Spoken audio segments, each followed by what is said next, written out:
I'm gonna just start by saying I'm grateful to have you as a judge, and the reason is because my previous judge before you told me if I was to lose trial, he probably would give me the max. And I heard good things about you, so I'm praying that that's true. Uh, I don't know if you remember before trial, you asked me if I had any questions for you, and then you told me to refer to my lawyer before I asked you, and you told me that wasn't a good idea to ask that question. You know, the question was it true that they call you Simone Salem in the jailhouse? Sorry, you say what? In the jailhouse, they call you Simone Salem. Send him home, Salem? I guess Okay. it's a termination as you send people home a lot. And basically, a lot of people want you as a judge for when it comes to sentencing because they feel like you're fair. And I was kind of like praying that was true. So that's why I said I was grateful to have you as a judge. I don't feel like in your heart that you would sentence me 15 years for possessing of a firearm and I'm not a convicted felon. Um, I'm not a bad kid. I just grew up around in a neighborhood where it's kind of hard to not be a product of your environment. I seen shootings, killings in front of my eyes. I seen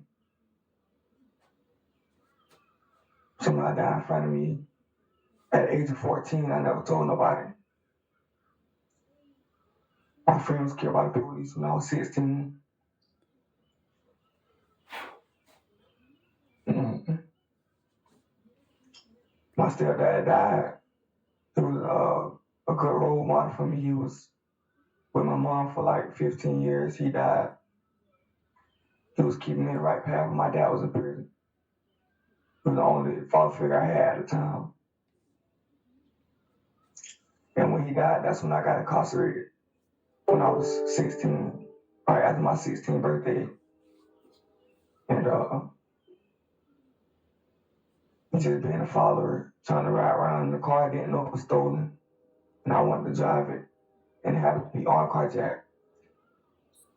And I didn't, me being young and naive, I thought, oh, I'm not going to be a snitch, so I'm going to just take the charge. But I really didn't do it. But the situation with the shooting, I did have a firearm, trying to be cool, thinking that was the way to live, carrying around a gun, being a father. Even though I wasn't the aggressor that day, and he tried to harm me and take my gun away from me, and it went off.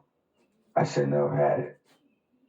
But luckily, I only got 18 months and I got a second chance at life again. When I got out, I was on a good path. I had a job. I was working with my dad. I finished my probation. I was doing everything right. But I was continuing to hang out with the people that I hung out with before I got arrested for my juvenile program. And I guess they were in deep with a lot of people. When I was going away, they created a lot of beef with other people. Strong enough beef to the point where they felt like if anybody close to them that they saw, they would do something to just to harm them. And I was shot. My girlfriend was killed. And it was down here from there. The same area I was shot and she was killed. Mr. I don't want to. Thing I want to say is I know he has an open case and a different division. I don't know where he's going with what he's talking. I'm letting you, Mr. Williams, know through letting Mr. Poe know through counsel that he has a right to remain silent regarding that case. And you probably should not talk about that open case, the facts surrounding it. I don't know the facts surrounding that case. He was kind of going in a chronological history order there, and I don't want him to talk about that open case because the state will use it against him to prosecute that case. So I'm letting you know if you need a moment to talk to him, so he understands more fully what I'm saying. That's fine. I felt compelled to make that statement to him, considering where he was going with the statement. Understood. I'll have a brief. Sure.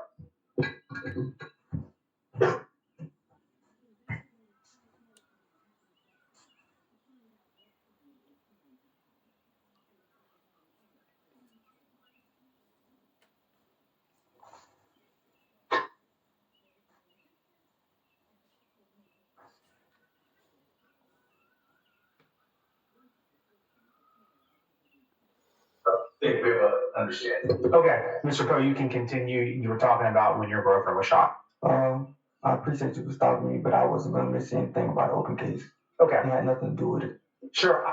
I didn't know anything. I just wanted to say that to be as careful as possible. Thank I'm not assuming you were or were not. I just wanted to be extra careful.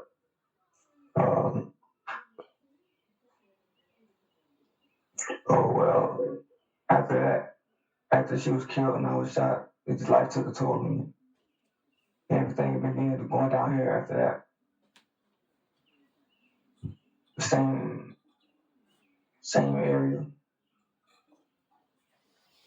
as this incident in this case. I was shot again, and it's kind of crazy because the state said in open court that they knew I was a victim, but then they turned around and said I was the aggressor in the trial. Kind of made me feel some type of way. I'm not going to get into that because it's not probably in my best interest, but I can guarantee you that it didn't happen the way you probably think it happened. And I know the song probably just sounded so horrible, but somebody thought it was a good idea for me to use it as a stepping stone instead of looking at it as a downfall. So I used it as a publicity stunt, and it came and backfired against me. That's probably one of the worst decisions I made. But when I get out of here, I can promise you that you will never see me again. If you sentence me to something fair, I will never come back to jail. The friends that I was willing to lose my life behind, and the reason I'm here, not here for me. I don't have nobody but my mom and my dad. And if you was to give me another chance, and I was still to get out young and be able to pursue my music career, I promise you that you won't regret it. And I just want to let you know that. All right, Mr. Williams, any other additional testimony?